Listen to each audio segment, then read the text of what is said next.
Bismillahirrahmanirrahim. Assalamualaikum warahmatullahi wabarakatuh. Waalaikumsalam. Alhamdulillah kita berkumpul semuanya ini Ustaz. Sedikit bincang-bincang santai Ustaz berkaitan dengan tema urgensi mengikuti manhaj salaf Ustaz. Sering kita dengar di masyarakat atau di pengajian itu berkaitan dengan salaf Ustaz. Atau bahkan mungkin ada beberapa dari kita belum mengetahui hakikat atau makna dari salaf itu sendiri Ustaz. Nah, sebenarnya apa itu Ustaz? Salaf sendiri Ustaz. Baik. Bismillahirrahmanirrahim. Wassalatu wassalamu ala rasulillahi wa ba'd. Salaf itu secara bahasa artinya ma madha wa taqaddam, sesuatu yang mendahului atau sudah berlalu. Itu arti salaf secara bahasa. Tetapi makna salaf dalam istilah syariat adalah generasi pertama umat Islam. Mereka disebut generasi salaf karena mereka adalah generasi yang telah berlalu. Dan umumnya kalau ulama menyebut generasi salaf, maka yang mereka maksudkan adalah 3 generasi pertama: sahabat, tabi'in, dan tabi'ut tabi'in. Kenapa mereka yang dikhususkan dengan salaf? Karena ada hadis Nabi Muhammad SAW. Beliau bersabda, khairun nasi qarni, thumma alladhina yalunahum, thumma alladhina yalunahum. Sebaik-baik manusia adalah generasiku, yaitu sahabat beliau. Kemudian generasi setelah mereka, yaitu tabi'in. Kemudian generasi setelah mereka, yaitu tabi'ut tabi'in. Inilah yang disebut dengan generasi salaf. Nah, hadis ini sifatnya pujian Nabi SAW, bahwa mereka adalah generasi terbaik. Namun di dalamnya mengandung perintah agar kita mencontoh dan meneladani mereka. Makanya orang yang mencontoh mereka disebut salafi. Jadi kalau dalam bahasa Arab, kata salaf artinya generasi pertama umat Islam, yaitu sahabat, tabi'in, dan tabi'ut tabi'in. 3 generasi pertama. Kemudian kita tambah huruf ya, maka dibaca salafi. Ya itu disebut dalam bahasa Arab ya unisbah, ya untuk penisbatan. Jadi salaf itu generasi pertama umat Islam, salafi artinya pengikut mereka. Jadi salafi itu bukan golongan, bukan kelompok, bukan organisasi, tapi setiap umat Islam yang mengikuti 3 generasi pertama umat Islam, generasi salaf, maka dia disebut salafi. Iya. Dan ini perintah Nabi SAW untuk mengikuti mereka, karena mereka adalah generasi terbaik, terutama para sahabat radhiyallahu anhum ajmain. Iya. Jadi ini makna salaf secara bahasa dan istilah. Adapun manhaj itu artinya metode beragama, cara kita beragama. Contohnya ketika kita ingin memahami satu ayat atau satu hadis, maka kita cari tahu dulu bagaimana sahabat memahami ayat dan hadis itu, bagaimana tabi'in dan tabi'ut tabi'in memahami ayat dan hadis itu. Jangan kita buat pemahaman sendiri yang berbeda dengan pemahaman mereka. Jadi ini yang disebut dengan metode beragama atau manhaj. Jadi manhajus salaf artinya adalah metode beragama generasi salaf yang kita harus teladani. Itu pengertiannya. Kiranya apa untuk mengikuti manhaj salaf, atau mungkin ada beberapa keutamaan untuk mengikuti manhaj yang mulia itu? Baik, inilah satu-satunya jalan keselamatan. Tidak ada yang lain.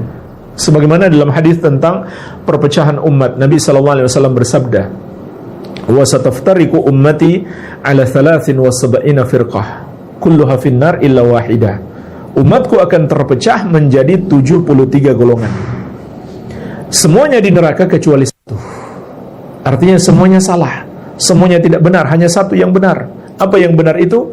Ma ana alaihi wa ashabi, yang mengikuti aku dan para sahabatku. Jadi nggak ada jalan untuk selamat, tidak ada jalan lain kecuali mengikuti generasi salaf, mengikuti Rasulullah SAW dan para sahabat tabi'ut. Dan juga Allah telah menegaskan keridhaan Allah terhadap para sahabat dalam surat At-Taubah ayat ke-100. Jirina wal ansar walladzina tabauhum bi radhiyallahu anhum wa radu'an. Dan orang-orang yang pertama masuk Islam dari kalangan al-muhajirin dan al-ansar, yaitu sahabat-sahabat Nabi Muhammad SAW. Dan orang-orang yang mengikuti mereka dengan baik, maka Allah ridho kepada mereka dan mereka pun ridho kepada Allah. Para ulama menjelaskan makna ayat ini. Allah meridhoi para sahabat karena akidah mereka benar, amalan mereka benar, maka Allah ridhoi mereka. Kemudian ayat ini juga mengabarkan bukan hanya sahabat yang Allah akan ridhoi, tetapi juga walladzina tabauhum biihsan, orang-orang yang mengikuti mereka dengan baik. Jadi kalau kita berusaha mengikuti sahabat dengan baik, maka insya Allah kita juga akan termasuk orang-orang yang Allah ridhoi. Ya, jadi inilah jalan menggapai ridho Allah, mengikuti Rasulullah SAW dan para sahabat radhiyallahu anhum ajma'in. Seperti itu, akhi. Sekarang muncul gini Ustaz, pada saat kita menerapkan atau mengikuti manhaj salaf, kemudian menerapkan sunnah Nabi SAW, otomatis kita mengikuti jalan hidup Nabi SAW, baik itu dari segi penampilan maupun dari segi akidah. Nah, dari segi penampilan sendiri mungkin kita membiarkan jenggot, kemudian memotong celana di atas mata kaki. Muncul stigma atau pembicaraan di masyarakat, wah ini jangan-jangan teroris atau wahabi. Itu menyikapi hal tersebut bagaimana? Ya, baik. Kadang sering juga menimpa kita yang sudah menerapkan sunnah Nabi.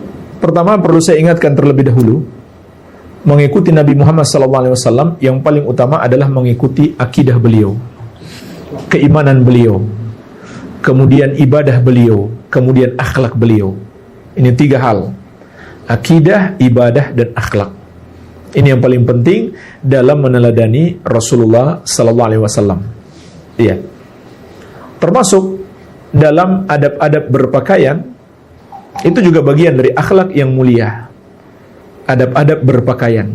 Rasulullah SAW bersabda, "Ma asfala minal ka'bain minal izar finnar." Pakaian itu hendaklah di atas mata kaki. Pakaian yang di bawah mata kaki terancam masuk neraka. Iya. Walaupun ada hadis-hadis yang berbicara tentang antara yang sombong dan tidak sombong. Dan di sini terjadi khilaf ulama. Pendapat yang paling kuat, insya Allah, orang yang menggunakan pakaian melewati mata kaki, kalau dia menggunakannya karena sombong, dosanya lebih besar. Kalau dia tidak berniat karena sombong, dia tetap berdosa, walaupun dosanya lebih ringan daripada yang menggunakannya karena sombong. Iya. Jadi ini termasuk bimbingan Nabi SAW dalam berpakaian. Namun ternyata kita dapatkan ada orang-orang melakukan aksi terorisme juga seperti itu penampilannya. Ya, pakaiannya tidak menutupi mata kaki, sehingga memunculkan stigma. Jadi seakan-akan orang yang berpakaian tidak menutupi mata kaki, begitu pula yang berjenggot, itu adalah ciri-ciri teroris. Maka tentu menyikapi hal seperti ini, kita harus terangkan, kita harus jelaskan, ini bukan ciri-ciri teroris, ini sunnah Nabi SAW. Ya, tentang jenggot, Nabi SAW bersabda, "U'ful liha wa u'fus syawarib." Biarkan jenggot Anda tumbuh dan potong kumis Anda. Jadi itu sunnah Nabi SAW. Nah, untuk membedakan teroris dan bukan, itu bukan semata-mata dilihat pada ciri penampilannya, tapi dilihat pada akidahnya, pada metode beragama. Iya. Dan alhamdulillah kalau seperti di negeri kita, seperti aparat kepolisian, mereka sudah ngerti, mereka sudah paham mana yang teroris betulan dan mana yang kebetulan saja mungkin secara fisik penampilannya sama, tapi dia bukan teroris. Ya, jadi teroris itu nggak bisa dinilai hanya sekedar penampilan saya, tapi lihat pada pemahaman. Iya, ini yang harus kita lakukan. Kita harus terangkan, bukan seperti itu menilai teroris. Iya, contohnya jemaah sekalian, pemahaman teroris adalah pengkafiran, mengkafirkan kaum muslimin, mengkafirkan para pelaku dosa besar. Makanya jangan heran kalau mereka melakukan pengoboman, mereka nggak peduli walaupun ada muslim yang mati. Walaupun mereka bilang berjihad melawan orang kafir, tapi mereka nggak peduli walaupun ada muslim yang mati, karena mereka anggap muslim ini sudah kafir. Muslim ini sudah kafir. Iya. Nah, disinilah ini sebagai contoh jamaah sekalian, sekaligus kita jelaskan contoh urgensinya mengikuti pemahaman sahabat dalam memahami Al-Quran. Di antaranya memahami surat Al-Maidah ayat 44. Allah Azza wa Jalla berfirman, "Wa man lam yahkum bima anzalallah fa ulaika humul kafirun." Barang siapa yang berhukum, barang siapa yang tidak berhukum dengan syariat yang Allah turunkan, maka mereka adalah orang-orang kafir. Nah, jemaah sekalian, bagaimana memahami ayat ini? Orang-orang yang punya pemahaman teroris, mereka akan mengkafirkan pemerintah, karena menurut mereka tidak berhukum dengan syariat. Kemudian aparat pemerintah mereka juga kafirkan, karena menurut mereka membantu pemerintah yang tidak berhukum dengan syariat. Makanya jangan heran, pernah terjadi di Cirebon, teroris mengebom masjid di kantor polisi, lagi sholat Jumat, subhanallah. Karena mereka menganggap polisi itu sudah kafir, karena membantu pemerintah menegakkan syariat, menegakkan hukum yang bertentangan dengan syariat. Ayatnya betul, tapi bagaimana sahabat memahami? Bacalah tafsir At-Tabari atau tafsir Ibnu Katsir. Para sahabat menjelaskan maksud ayat ini adalah kufrun duna kufrin, kufur kecil. Kufur kecil itu dosa besar, tapi tidak sampai menyebabkan pelakunya kafir. Tidak sampai menyebabkan pelakunya kafir keluar dari Islam. Ini contoh, kalau kita merujuk kepada pemahaman sahabat. Karena sahabat itu tahu tentang apa ayat ini turun. Ternyata para sahabat menjelaskan, sebagaimana disebutkan juga oleh Imam Ibnu Katsir dalam tafsir beliau, ayat ini turun untuk mengkafirkan Yahudi dan orang-orang musyrik yang tidak mau mengikuti hukum syariat Allah. Nah, ketika ayat ini digunakan untuk menghukumi kaum muslimin, status kekafirannya berkurang. Bukan lagi kufur besar, tapi menjadi kufur kecil. Walaupun perlu kita ingatkan juga, kufur kecil bukan berarti dosanya kecil. Kufur kecil itu dosa besar, tapi tidak sampai menyebabkan pelakunya murtad keluar dari Islam. Iya. Nah, ini kalau kita merujuk kepada pemahaman sahabat, betul itu salah tapi nggak sampai kafir. Betul salah tapi tidak sampai kafir. Kemudian contoh lain lagi, kesalahpahaman mereka dalam berjihad. Betul, ada mereka ikut ayat-ayat jihad, hadis-hadis tentang jihad, keutamaan mati syahid. Makanya mereka berani melakukan bom bunuh diri. Tapi pertanyaannya, begitukah Nabi dan sahabat memahami ayat dan hadis itu? Ternyata tidak. Coba lihat praktek mereka misalkan, ya. Lihat orang kafir, lalu mereka bom gereja. Atau orang kafir di tempat maksiat, lalu mereka bom. Begitukah cara Nabi SAW berjihad? Tidak. Rasulullah SAW, beliau ketika berjihad, kalau ketemu orang kafir, beliau akan kasih 3 pilihan. Itu nggak langsung diperangi. Beliau berikan 3 pilihan. Pilihan yang pertama, ajak mereka masuk Islam, supaya mereka selamat dari azab Allah. Itulah tujuan jihad, menyelamatkan manusia dari azab Allah. Ini pilihan yang pertama. Itu yang dilakukan Nabi SAW ketika berjumpa orang-orang kafir di medan perang. Nggak langsung diperangi, dinasihati terlebih dahulu, diajak masuk Islam, diajak masuk surga. Kemudian kalau mereka tidak mau, dikasih pilihan yang kedua. Apa pilihan yang kedua? Menjadi kafir dhimmi. Orang kafir dhimmi itu adalah orang kafir yang tinggal di negeri kaum muslimin, dan wajib bagi kaum muslimin untuk melindunginya. Itu status orang kafir yang tinggal di negeri muslim. Membunuh mereka dosanya sangat besar. Rasulullah SAW bersabda, "Man qatala mu'ahadan lam yarah raihatal jannah." Barang siapa membunuh orang kafir yang terikat perjanjian dengan kaum muslimin, di antaranya perjanjian sebagai warga negara, maka siapa yang membunuhnya, dia tidak akan mencium bau surga. Ini malah dilarang oleh Nabi SAW membunuh orang kafir yang tinggal di negeri kaum muslimin. Tapi apa yang mereka lakukan? Mereka membunuh orang kafir dan mereka anggap itu jihad. Nah, pilihan yang kedua mereka tidak mau, barulah jihad. Ya, jadi ini yang harus kita jelaskan. Ini pemahaman teroris seperti ini, bertentangan dengan ajaran Rasulullah SAW. Ya, adapun yang kita amalkan, kalau kita berjenggot dan menggunakan pakaian di atas mata kaki, itu mengikuti sunnah Nabi Muhammad SAW. Terlepas dari perbedaan pendapat ulama soal hukumnya, wajib atau sunnah. Tapi mengamalkannya bukan sama sekali ciri-ciri teroris, tapi mengamalkan sunnah Nabi SAW. Dan tentunya kita bersabar dan menjelaskan dengan baik. Iya, barangkali seperti itu. Wallahu alam. Ya. Oh iya, tadi yang ini Punya sering ada dikaitkan kita itu yang pengikut salaf itu Wahabi. Baik. Iya. Gimana? Iya. Jadi Wahabi itu, kalau secara bahasa ya, itu berasal dari kata Al-Wahhab. Al-Wahhab itu nama Allah. Artinya Allah yang maha memberi. Kemudian mereka tambah huruf ya, jadi Wahabi. Sebenarnya kalau dari segi bahasa maknanya bagus, artinya pengikut Allah. Tapi yang mereka maksudkan bukan pengikut Allah, pengikut Muhammad bin Abdul Wahhab. Jadi secara bahasa pun sudah salah sebenarnya. Bukan hanya salah, tapi ini adab buruk kepada Allah. Sebab yang mereka beri nama Wahabi itu maksudnya untuk menjelekkan, tapi menggunakan nama Allah. Ini adab buruk sebenarnya. Padahal yang mereka maksudkan pengikut Muhammad bin Abdul Wahhab. Ya, namanya Muhammad. Abdul Wahhab nama ayahnya. Al-Wahhab nama Allah Azza wa Jalla. Nama ayahnya Abdul Wahhab. Namanya Muhammad. Iya.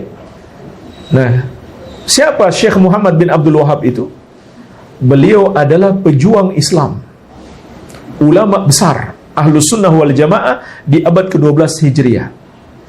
Buku-buku beliau sampai sekarang masih ada, bisa diteliti, bisa diuji. Tidak ada yang keluar dari ajaran Ahlus Sunnah wal Jamaah. Hanya saja kenapa banyak orang membenci beliau? Karena beliau memberantas perbuatan syirik dan bid'ah. Itulah yang membuat orang-orang yang berbuat syirik dan berbuat bid'ah sangat benci kepada beliau. Itu sebabnya mereka menggelari pengikut beliau dengan Wahabi. Ya, karena di zaman itu di abad ke-12 Hijriah di Arab Saudi, syekh ini punya kekuatan besar, pengikutnya banyak. Termasuk didukung oleh pemerintah Arab Saudi. Nah, disitulah menyebabkan kebencian orang-orang yang berbuat syirik dan bid'ah. Karena mereka diberantas syirik dan bid'ahnya bukan hanya dengan lisan, tapi juga dengan kekuatan, dengan kebijakan pemerintah di masa tersebut. Iya. Jadi itu sebabnya mereka menamakan Wahabi. Dan intinya yang mereka namakan Wahabi, nggak ada ajaran baru. Semua ajaran bisa dibuktikan, bisa didiskusikan, bisa didialogkan. Tidak ada yang bertentangan dengan pemahaman sahabat. Tidak ada yang bertentangan dengan ajaran Islam. Iya. Nah, jemaah sekalian, sedikit saya tambahkan tentang dakwah Syekh Muhammad bin Abdul Wahhab ini. Beliau dan murid-muridnya termasuk yang menginspirasi perlawanan terhadap penjajah di dunia-dunia Islam, termasuk negeri kita Indonesia. Beliau termasuk berjasa besar dalam memberikan semangat perlawanan terhadap penjajah Belanda. Bacalah sejarah perjuangan Tuanku Imam Bonjol.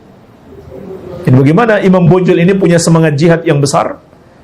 Itu ditularkan dari guru-gurunya. Dan guru-gurunya ini belajar di Arab. Belajar kepada murid-murid Syekh Muhammad bin Abdul Wahhab.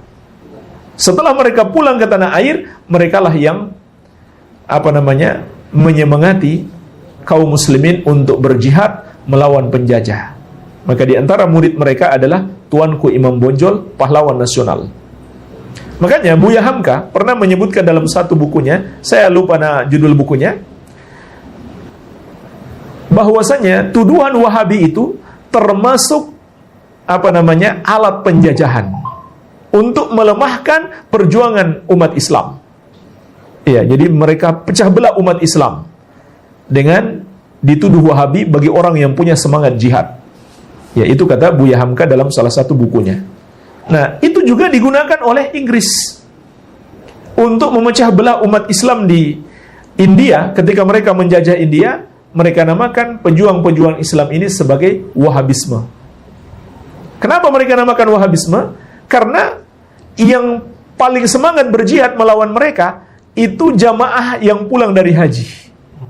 Setelah di Arab Saudi bersentuhan dengan dakwah Syekh Muhammad bin Abdul Wahab, pulang-pulang mereka punya semangat jihad yang besar untuk melawan penjajah.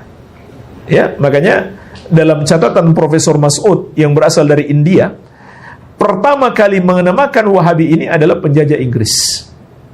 Kemudian diikuti oleh sebagian kaum muslimin yang salah paham. Iya. Jadi ini luar biasa jasa beliau terhadap perjuangan melawan penjajahan di dunia-dunia Islam. Iya. Dan intinya adalah bisa diuji ajaran-ajaran beliau. Dan ahlu sunnah atau salafi itu bukan pengikut beliau, tapi pengikut sahabat, pengikut manhajus salaf seperti yang telah kita terangkan di awal tadi. Jadi kalau seandainya kita dapati dalam buku-buku karya beliau salah atau ajaran beliau salah, ya jangan diikuti. Jangan diikuti. Ya, jadi kita bukan pengikut Syekh Muhammad bin Abdul Wahab, tapi pengikut Rasulullah SAW dan para sahabat radhiyallahu anhum ajmain. Iya. Jadi ini tentang Wahabi, wallahu alam. Terakhir Ustaz, jadi kalau semisal ada mungkin bagaimana cara menyikapi atau dengan bijak Ustaz, semisal kita dikatakan Wahabi atau untuk ikut kajian Wahabi ya dan lain sebagainya, menyikapinya secara bijak bagaimana Ustaz? Atau mungkin mendakwahi orang-orang yang sering katakan kita Wahabi gitu Ustaz? Iya. Ya santai saja ya, dan jelaskan bahwa setiap amalan itu harus terpenuhi padanya dua syarat. Setiap kita mau beramal, yang pertama ikhlas karena Allah semata-mata. Yang kedua mengikuti petunjuk Rasulullah Sallallahu Alaihi Wasallam. Jadi dijelaskan kepada mereka yang kita lakukan ini hanyalah berusaha mengikuti petunjuk Nabi Sallallahu Alaihi Wasallam. Ya, makanya sebagaimana kita bahas tadi, setiap yang kita amalkan harus kita tahu ilmunya terlebih dahulu. Kalau kita belum tahu ilmunya, jangan kita amalkan. Nah, itu yang kita jelaskan kepada mereka. Amalan ini ada dalilnya. Ini dalilnya, ini ayatnya, ini hadisnya. Kemudian kenapa kami tidak mengikuti amalan-amalan kalian? Karena kami belum tahu dalilnya. Ya, itu saja paling dijelaskan. Ini bukan ajaran baru. Ini bukan sebuah ajaran baru, tapi hanya berusaha mengikuti ajaran Rasulullah SAW. Ya, barangkali seperti itu. Wallahu alam. Syukran Ustaz atas nasihatnya Ustaz. Semoga kita semua dapat mengambil manfaat. Jazakumullah khairan. Jazakumullah khairan.